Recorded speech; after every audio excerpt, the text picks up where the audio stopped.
समुद्र मंथन। भगवान शिव की विभिन्न कथाओं का वर्णन शिव पुराण में मिलता है। शिव पुराण की कथाएं बहुत ही रोमांचक हैं।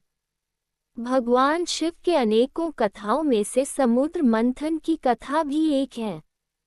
एक बार की बात है, शिवजी के दर्शनों के लिए दुर्वासा ऋषि अपने शिष्यों के साथ कैलाश जा रहे थे। मार्ग में उन्हें देवराज इंद्र मिले। इंद्र ने दुर्वासा ऋषि और उनके शिष्यों को भक्तिपूर्वक प्रणाम किया। तब दुर्वासा ने इंद्र को आशीर्वाद देकर विष्णु भगवान का पारिजात पुष्प प्रदान किया। इंद्रासन के गर्व में चूर इंद्र ने उस पुष्प को अपने ऐरावत हाथी के मस्तक पर रख दिया। उस पुष्प का स्पर्श होते ही ऐरावत सहसा विष्णु भगवान के समान तेजस्वी हो गया। उसने इंद्र का परित्याग कर दिया और उस दिव्य पुष्प को कुचलते हुए वन की ओर चला गया। इंद्र द्वारा भगवान विष्णु के पुष्प का तिरस्कार होते देखकर दुर्वासा ऋषि के क्रोध की सीमा न रही। उन्होंने देवराज इंद्र को श्री लक्ष्मी से हीन हो जाने का शाप दे दिया। दुर्वासा मुनि के शाप के फलस्वरूप लक्ष्मी उसी क्षण स्वर्गलोक को छोड़कर अदृश्य हो गईं। लक्ष्मी के चले जाने से इंद्र आदि देवता निर्बल और श्रीहीन हो गए। उनका वैभव लुप्त हो गया। इंद्र को बलहीन जानकर दैत्यों ने स्वर्ग पर आक्रमण कर दिया और देवगण को पराजित करके स्वर्ग के राज्य पर अपनी परचम फहरा दिया। तब इंद्र देवगुरु बृहस्पति और अन्य देवताओं के साथ ब्रह्मा जी की सभा में उपस्थित हुए। तब ब्रह्मा जी बोले, देवेंद्र, भगवान विष्णु के भोगरूपी पुष्प का अपमान करने के कारण रुष्ट होकर भगवती लक्ष्मी तुम्हारे पास से चली गई हैं। उन्हें पुनः प्रसन्न करने के लिए तुम भगवान नारायण की कृपा दृष्टि प्राप्त करो। उनके आशीर्वाद से तुम्हें खोया वैभव पुनः मिल जाएगा। इस प्रकार ब्रह्मा जी ने इंद्र को आश्वस्त किया और उन्हें लेकर भगवान विष्णु की शरण में पहुँचे। वहाँ परब्रह्म भगवान विष्णु भगवती लक्ष्मी के साथ विराजमान थे। देवगण भगवान विष्णु की स्तुति करते हुए बोले, भगवान, आपके श्री चरणों में हमारा बारंबार प्रणाम। भगवान, हम सब जिस उद्देश्य से आपकी शरण में आए हैं, कृपा करके आप उसे पूरा कीजिए। दुर्वासा ऋषि के शाप के कारण माता लक्ष्मी हमसे रूठ गई हैं और दैत्यों ने हमें पराजित कर स्वर्ग पर अधिकार कर लिया है।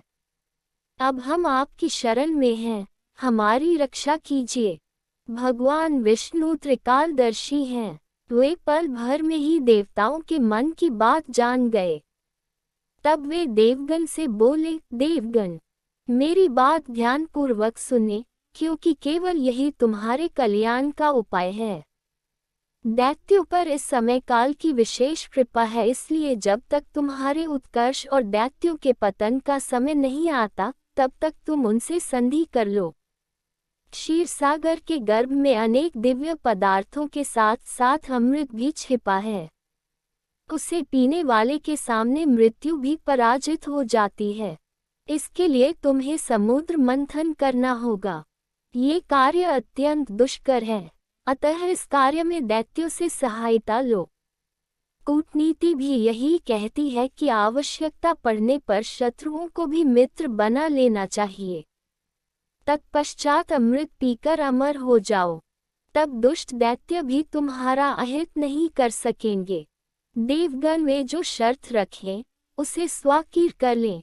ये बात याद रखें कि शांति से सभी कार्य बन जाते हैं, क्रोध करने से कुछ नहीं होता। भगवान विष्णु के परामर्श के अनुसार इंद्रादि देवगण दैत्यराज बलि के पास संधि का प्रस्ताव लेकर गए और उन्हें अमृत के बारे में बताकर समुद्र मंथन के लिए तैयार कर लिया। समुद्र मंथन के लिए समुद्र में मंदराचल को स्थापित कर वासुकी नाग को रस्सी बनाया गया। तत्पश्चात दोनों पक्ष अमृत प्राप्ति के लिए समुद्र मंथन करने लगे। अमृत पाने की इच्छा से सभी बड़े जोश और वेग से मंथन कर रहे थे। सहसा तभी समुद्र में से कालकूट नामक भयंकर विष निकला। उस विष की अग्नि से 10 दिशाएं जलने लगीं। समस्त प्राणियों में हाहाकार मच गया। उस विष की ज्वाला से सभी देवता तथा दैत्य जलने लगे और उनकी कांति फीकी पड़ने लगी। इस पर सभी ने मिलकर भगवान शंकर की प्रार्थना की। उनकी प्रार्थना पर महादेव जी उस विष को हथेली पर रखकर उसे पी गए, किंतु उसे कंठ से नीचे नहीं उतरने दिया। उस कालकूट विष के प्रभाव से शिव जी का कंठ नीला पड़ गया, इसीलिए महादेव जी को नीलकंठ कहते हैं। उनकी हथेली से थोड़ा सा विष पृथ्वी पर टपक गया था, जिसे सांप, बिच्छू आदि विषैले जंतुओं ने ग्रहण कर लिया। विष को शंकर भगवान के द्वारा पान कर लेने के पश्चात फिर से समुद्र मंथन प्रारंभ हुआ। दूसरा रत्न कामधेनु गाय निकली, जिसे ऋषियों ने रख लिया। फिर उच्चश्रवा घोड़ा निकला, जिसे दैत्यराज बलि ने रख लिया। उसके बाद ऐरावत हाथी निकला, जिसे देवराज इंद्र ने ग्रहण किया। ऐरावत के पश्चात कौस्तुभ मणि समुद्र से निकली, उसे विष्णु भगवान ने रख लिया। फिर कल्पद्रुम निकला और रंभा नामक अप्सरा निकली। इन दोनों को देवलोक में रख लिया गया। आगे फिर समुद्र को मथने से लक्ष्मी जी निकली। लक्ष्मी जी ने स्वयं ही भगवान विष्णु को वर लिया। उसके बाद कन्या के रूप में वारुणी प्रकट हुई, जिसे दैत्यों ने ग्रहण किया।